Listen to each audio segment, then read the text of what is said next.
Quando o assunto é gestão de riscos, a gente logo pensa em um monte de ferramentas, planilhas, certo?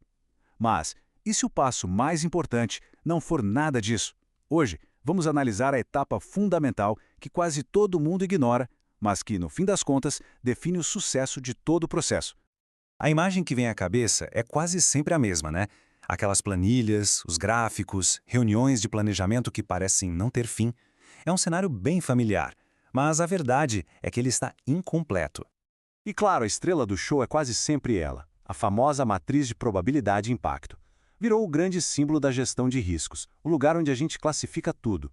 Só que o trabalho mais crucial já devia ter sido feito muito, mas muito antes de chegarmos aqui.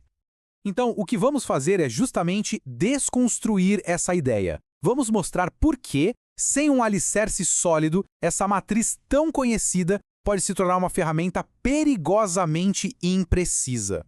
Para começar, vamos falar do erro mais comum. Porque existe uma falha que é assim quase universal no jeito como as organizações costumam abordar os riscos. Os passos iniciais são tratados como uma mera formalidade. Como os analistas já conhecem bem o negócio, eles simplesmente presumem que o contexto é óbvio para todo mundo e, com isso, a base é ignorada para poder ir direto para o que parece ser a parte importante. E as consequências dessa pressa são bem sérias. O processo todo fica frágil. Imagina ter que explicar para um auditor ou para o conselho as premissas que não estão documentadas em lugar nenhum. E o pior de tudo, o sistema se torna incapaz de antecipar o que mais importa hoje: os riscos novos, os inesperados.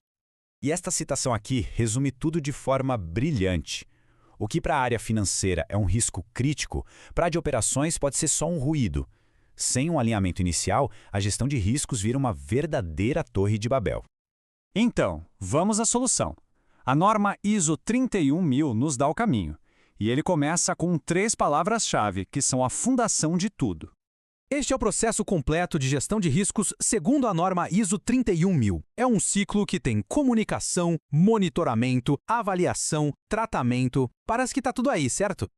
Mas o ponto crucial, o pulo do gato, é onde tudo realmente começa.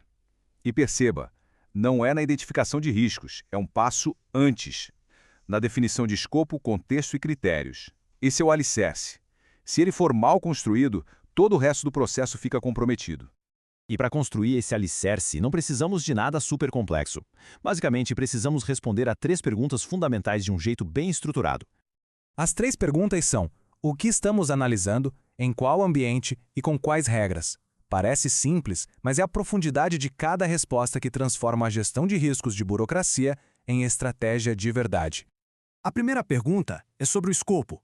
Estamos falando de riscos para a empresa inteira, uma unidade de negócio ou uma cadeia crítica de fornecedores. A resposta muda tudo: quem se envolve, as fontes de informação, as hipóteses.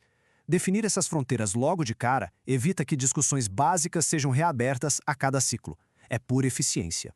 Em seguida, o contexto. Aqui a análise se divide em 2 frentes. Externamente, olhamos o ambiente regulatório, o cenário econômico, a pressão dos stakeholders. Internamente, a governança, os processos e a cultura de risco.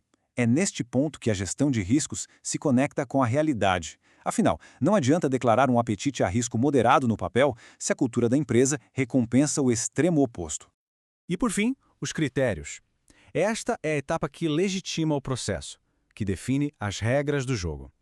É aqui que traduzimos ideias abstratas, como o apetite a risco, em parâmetros concretos, escalas de impacto, horizontes de tempo, limite de exposição. Sem critérios claros, a avaliação vira um exercício de opinião.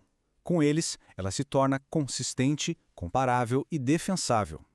Agora, vamos ver como essa base se torna ainda mais crítica quando lidamos com o maior desafio de hoje: os riscos que a gente ainda não entende completamente. A ISO 31050, que trata de riscos emergentes, reforça isso.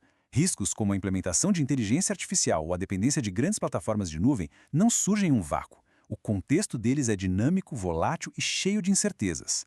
Para lidar com isso, a análise de contexto precisa ir além do como é hoje. Ela precisa documentar tendências, identificar os sinais fracos de mudança e, o mais importante, evitar que cada gestor construa uma narrativa individual sobre o que é aceitável. Sem um contexto documentado, a organização perde a capacidade de enxergar as interdependências e os efeitos em cascata. E este gráfico ilustra brilhantemente o que acontece quando um risco emergente se materializa. O ponto 1 é o início do evento disruptivo. A área 2 representa a perda de funcionalidade, o mergulho no caos. E aqui está o ponto crucial.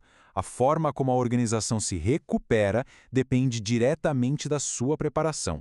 As curvas A e B mostram organizações resilientes, que se adaptam e melhoram. As curvas C e D mostram o colapso. A diferença entre elas é a qualidade da fundação, a capacidade de entender o contexto e se preparar antes que o evento aconteça.